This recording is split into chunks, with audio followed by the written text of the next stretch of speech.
Dakong bodega sa Copras nasunog sa Zamboanga City. Sumala sa kabomberuhan, posibleng mulungtad pa ang sunog og duwa hangtod sa tulo ka adlaw. Kung ngano atong siron pinaagi ni ining report.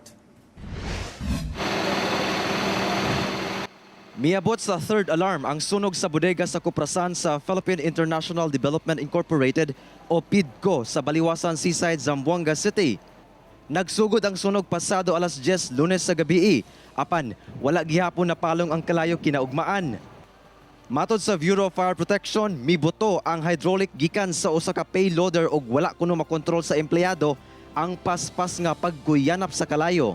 So far as to the initial investigations, ang dahilan ng sunog is pumutok yung hydraulic ng payloader ng PIDCO at may isang personnel nakakita doon. Kumuha siya ng fire extinguisher pero may kalayuan yung fire extinguisher. Kaya pagbalik niya, medyo lumaki na yung apoy at di na naagapan na patayin. Ang mga balay nga doon sa bodega sa Copras naapilsab sa sunog. Yung iba nahakot namin pero yung ibang mga gamit sa store or mga tinda, hindi namin nahakot kasi sa dami. Paglabas ko sunog na malaki na yung sunog. Tungod kay lisod kontrolon ang sunog nga nahitabo diri sa usa ka bodega sa Coprasan, nagtinabangay na ang halos tanang kabomberuhan sa Zamboanga City. Matod sa kabomberuhan, posibleng mulungtad sa duha ngadto sa tulo ka adlaw ang sunog, ilabi pa nga Copras ang nasunog nga usa ka combustible material o butang nga kung masunog dili kini dali nga mapalong.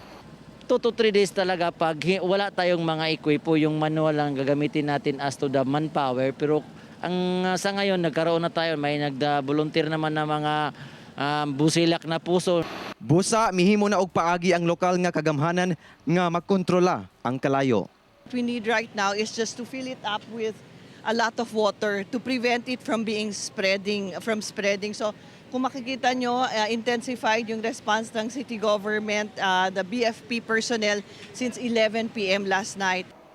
Dili pa makumpirma sa kabomberuhan sa karon ang kinatibuk-ang danyos.